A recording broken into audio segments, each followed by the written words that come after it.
Alright, so ang huli ho nating biyahe is February this year, no?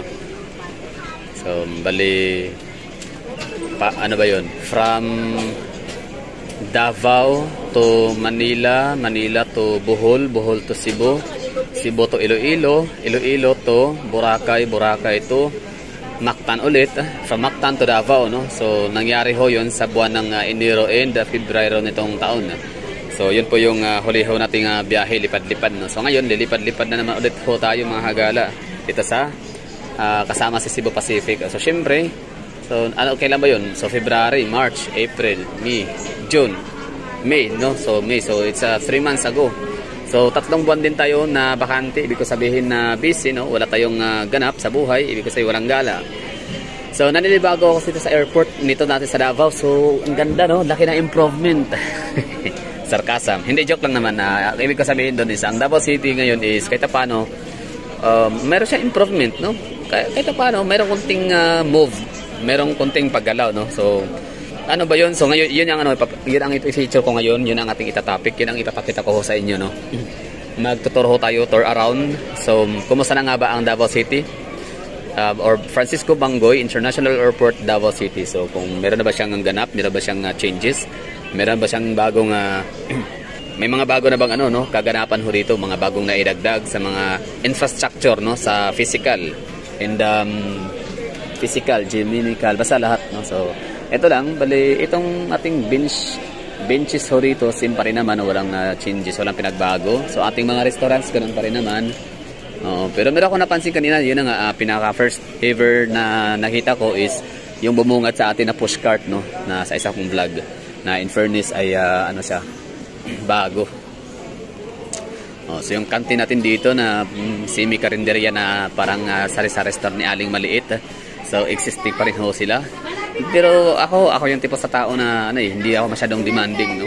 Okay na yan kaysa walang mabilhan. Oo, kumbaga sabihin man niyo na why sitter for less, di ba? Kung kaya naman talaga natin mag-upgrade, kaya naman talaga natin na mag-upgrade, no? Mag-level up. Pero siguro darating yung time. Lahat naman talaga ng bagay may may tamang pagkakataon at panahon ho talaga, no?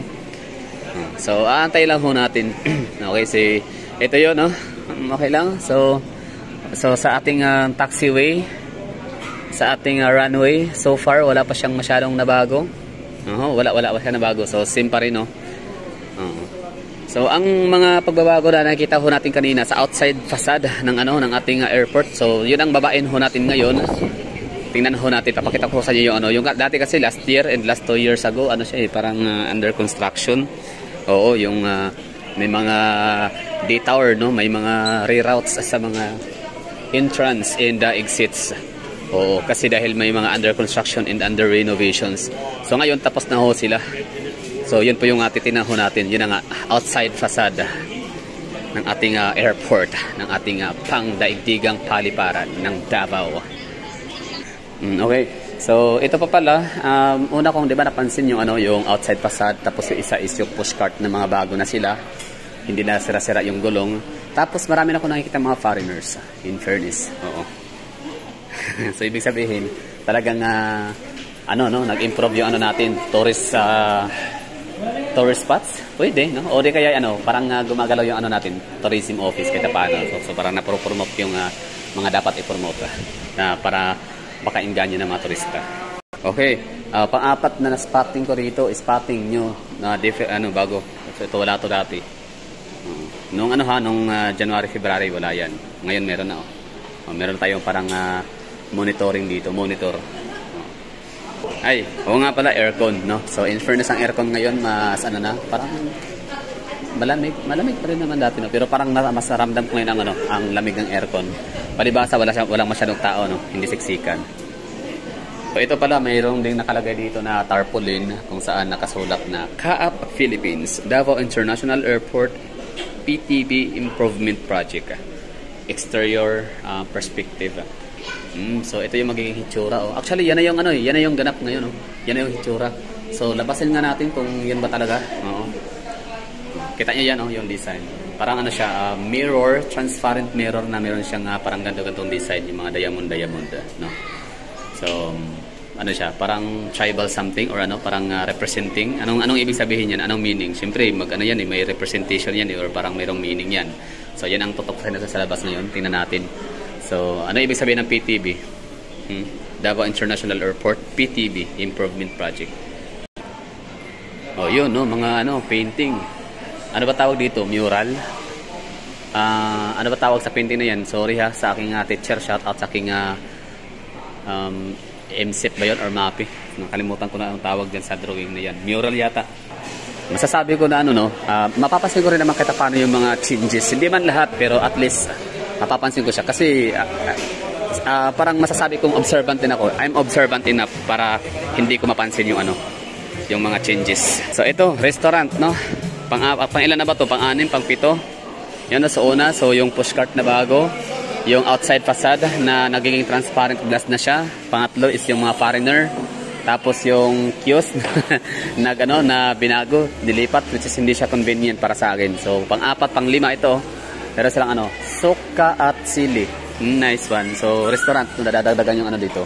Kainan. Dati wala to dito eh. I'm referring or I'm talking about January and February. Kasi yun po yung huli akong lumipad. Oh, yun painting mural. Okay. Ako lang balik ko na niya, ma'am, Tawtawd. Kani. Okay, sir. Dalang. Okay, ito pa ha. Ito, dagdag ko to sa napansin ko na bago sa airport. Kasi dati wala naman tayong ganito eh. Wala tayong nakikitang mga ganito, mga pasalubong. So it's dried durian, no? Kasi alam niyo yung dried mango sa Cebu. Tansya ko ha, feeling ko lang ito. Maaring mali ako, so feeling nga, 'di ba? So maaring mas marami pang mas maraming mango plantation dito sa Davao kumpara sa Cebu. Ano sa tingin niyo mga Cebuanos in Davaoenos? Let me know in the comment box kung kung totoo ba yung assumption ko na mas maraming mangga sa Davao kumpara sa mangga sa Cebu. Pero how come na kung mas maraming mangga sa Davao kumpara sa mangga sa Cebu, bakit mas kilala ang Cebu sa paggawa ng dried mango? World class pa, no? So tayo naman, kilala talaga tayo sa mangga durian, no? Pero how come na wala tayong dried? Parang sabi ko, ba't wala tayong dried durian? So ngayon meron na. It happens, no? So meron na talaga siyang dried durian sa wakas. So ang presyo nito 400 pesos, oh. Medyo pricey siya. Okay, so yun na yun. Nadadagdagan yung natin, listahan ng mga mga bagong nakikita. Okay, so sa naman, internal view, dito tayo para makita ho natin. Internal view, parang bago. Okay, yun so ito, nadadagdagan na. So parang pang-siyam or pang-10. So si ma'am, tinanong ko si ma'am, since siya yung taga rito, nagtatrabaho siya. So tinanong ko siya na itong painting, no, itong paint ng natin, ng ating wall, ating bubong pala, ng roof. So parang hindi yan ganyan dati. Ngayon parang na siya, mas bright na, mas maliwanag, mas maaliwalas na siyang tignan dahil sa kanyang paint na kulay white, di ba? Mas bright. So parang mas aliwalas, hayahay, no? Mas komportable sa mata at sa pakiramdam. Tapos meron pa siyang itong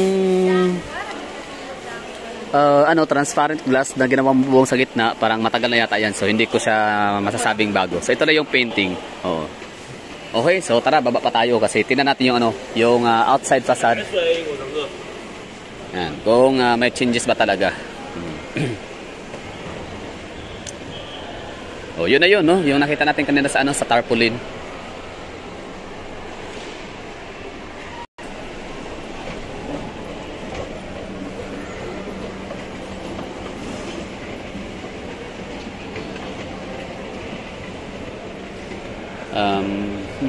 Philippine Airlines, dito naman yan ang Cebu Pacific.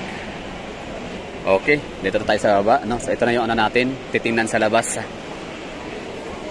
So pagkakaalam ko, itong exit dito, temporary lang to ng araw. Ngayon, andito pa rin siya, no? So still temporary pa rin. Ayun, no? So akala ko dati, temporary lang siya. So for life na pala talaga to na exit area. Alright, nasa na exit na tayo. Ayun, may nakalagay, Love Philippines. So yung exit na dinaanan ho natin, akala ko talaga dati yan is temporary. So ngayon tinanong ko yung staff doon kung yun ba talaga ay for life na ba talaga siya, no? Sabi niya oo daw, for life na, hindi daw siya temporary.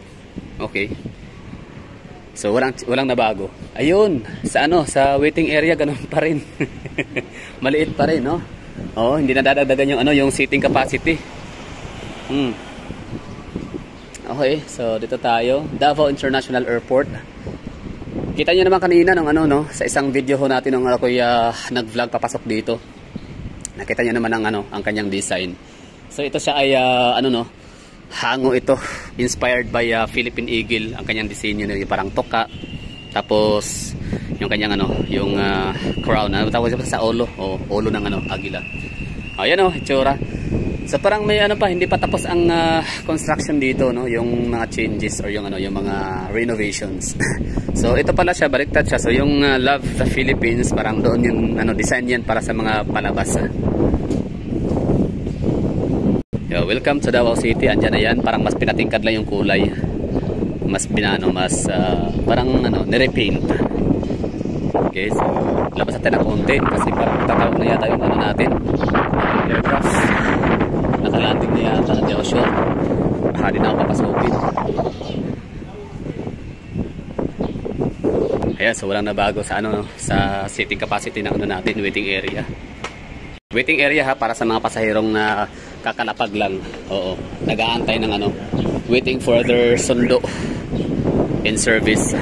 So ating parking area ganun pa rin no.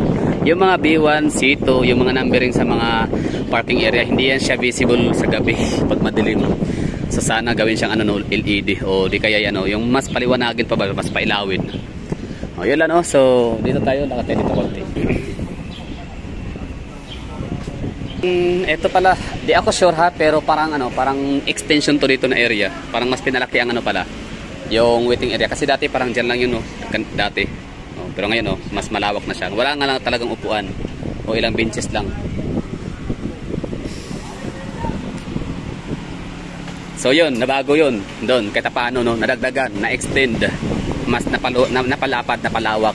Tapos may bubong na din kahit paano. So yung dating parang mga 3 lang kami dati, 6 katao ang pwedeng sumilong doon habang nag-aantay ng ano, ng aming sundo. Eh ngayon parang nasa mga 10 na no, ang pwedeng umupo hanggang 20. 10 ang uupo, 10 ang tatayo kasi walang masyadong benches. Walang provided chairs. Pero okay lang no? Iwan ko sa inyo kung okay lang ba. Pero okay na yan. Kasi ako lang problema talaga. Ang daming problema sa mundo pwede problemahin, pero parang sa akin okay na ako dyan. Oo. Hindi naman sa I am settling for less, pero wala wala naman akong magagawa kung ayaw ko, di ba? Kasi hindi naman ako talaga may authority. Alam na, ka-up dapat yan. Ito na yun. So, yung nakita natin sa tarpaulin kanina, so, ibig sabihin, under construction pa siya, no? Hindi pa talaga siya fully finished. So, yun na yun, no? Parang nasa mga 50%, no? Yung glass. So, hindi pala siya transparent. Pag sa loob ka lang, makikita mo yun sa labas, pero pag sa labas ka, tinted siya. So, hindi mo siya makikita. So yung design na diamond na parang gate na may something na may mga tusok-tusok kanina sa tarpaulin. So hindi pa siya percent. So hindi pa natin siya makikita. So ibig sabihin, hindi pa yan tapos no. So hindi pa talaga yan. Okay.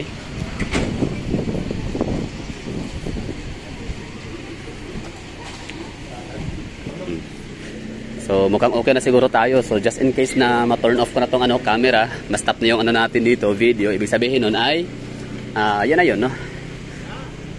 Tapos na lahat. Okay, pasok lang tayo dito. Ganun pa rin, no? O, diba? So, ito yung sinasabi ko sa inyo na kapag sa loob ka, is tanong mo yung sa labas. Pero pag sa labas ka, tinted. Hindi mo sa makikita ang nasa loob. Okay. At yung pushcart na sinasabi ko sa inyo, diba? So, in fairness, bago na siya. Diba? Yung gulong, gumagana na. Ay, hindi pa rin pala. Stagnant. Nangyari dyan. Yun, no? Diba? Pero at least bago, no? Makintab na, no? Tapos may nakalagay na, ano, mga promotion. Emerald Seafood Palace. Oh, tapos yung, ano, yung check-in kiosk. Dito na nilipat na. Dati kasi dyan lang sa gitna, Dito na area. So, ngayon dito na siya sa gilid. Tapos kanina down ang system. So ngayon okay na.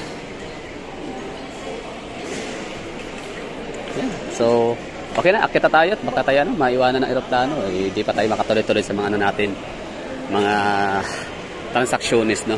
So maraming thank you So sana nagustuhan nyo ang ano, ating kaunting pasyal, no?